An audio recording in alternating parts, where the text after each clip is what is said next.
गांव की मिट्टी में एक टूटा फूटा घर, जिसकी छत अधूरी थी, जैसे उसमें रहने वालों की जिंदगी। घर में थी कमला, एक माँ जिसने अपने पति को जवान उम्र में खो दिया। अब उसका सहारा सिर्फ उसकी दो बेटियां थीं, सीमा और पूजा। गरीबी, ताने और जिम्मेदारियों के बीच भी ये माँ चाहती थी कि उसकी बेटियां किताब छोड़ें नहीं। सीमा, जरा आटा पास कर बेटी। लो माँ, लेकिन तुम बैठ भी जाओ कभी। सारा दिन खेत, घर, बर्तन और अब चूल्हा। हम है ना, हम तुम्हारे साथ काम में मदद करेंगे। और वैसे भी पढ़ाई तो हम रात में भी कर सकते हैं। तुम दोनों की पढ़ाई ही तो मेरी ताकत है। अगर तुम भी काम में लग गई तो पढ़ाई कौन करेगा? माँ, आज स्कूल में सब बच्चे टिफिन लाए थे, पर मेरे पास कुछ नहीं था। सब हंस रहे थे। बेटी, पैसे नहीं थे तो आज टिफिन नहीं बना सकी।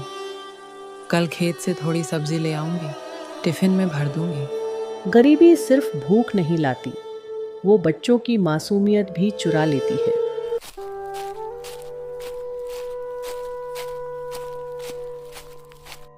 कमला, बेटियों को इतना पढ़ाकर करेगी क्या? आखिर ब्याह ही तो करना है।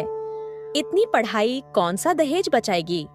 ब्याह होगा, पर तब जब ये अपने पैरों पर खड़ी होंगी।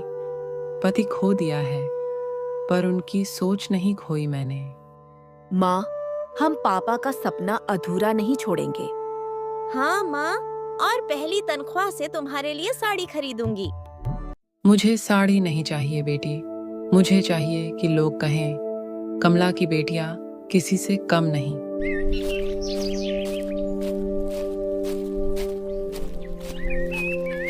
दीदी, कितना दूर है कॉलेज? पैर में छाले पड़ गए। सोच पूजा, एक दिन हम ऑफिस में बैठेंगे, पंखे के नीचे। तब यही मिट्टी भरे रास्ते हमें हिम्मत देंगे।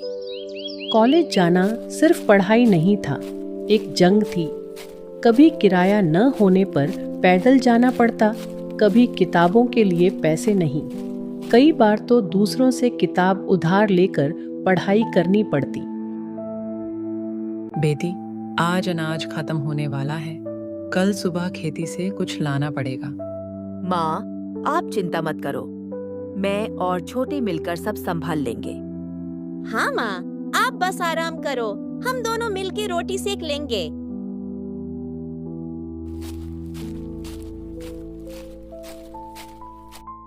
कमला, क्यों इतना जोर डाल रही हो बेटियों पर?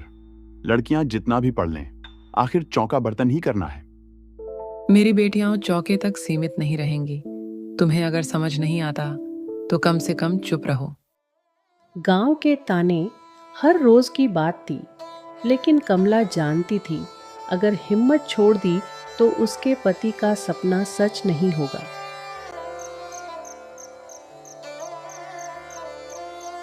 दीदी, कभी लगता है हम सच में कुछ कर भी पाएंगे। हाँ पूजा, पापा को याद कर, उनका सपना अधूरा नहीं रहना चाहिए। कमला दरवाजे पर खड़ी सुन रही है, आंखों में गर्व और आंसू। कभी फीस भरने के पैसे नहीं होते तो कभी किताबें खरीदने के। कमला ने अपने कान की बालियां तक बेच दी ताकि बेटियां स्कूल छोड़ न दें।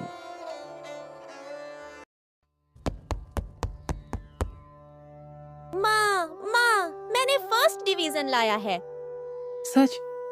ओ बेटा, आज तेरे पापा होते तो कितना गर्व करते।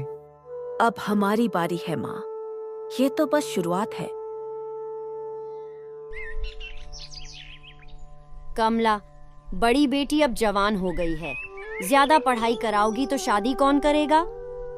मेरी बेटियां शादी तब करेंगी जब वो खुद अपनी जिंदगी चला सकेंगी। मुझे दहेज की चिंता नहीं, मुझे उनकी इज्जत की चिंता है। समाज के लिए औरत का सपना मायने नहीं रखता, लेकिन कमला की जिद उसकी ढाल थी।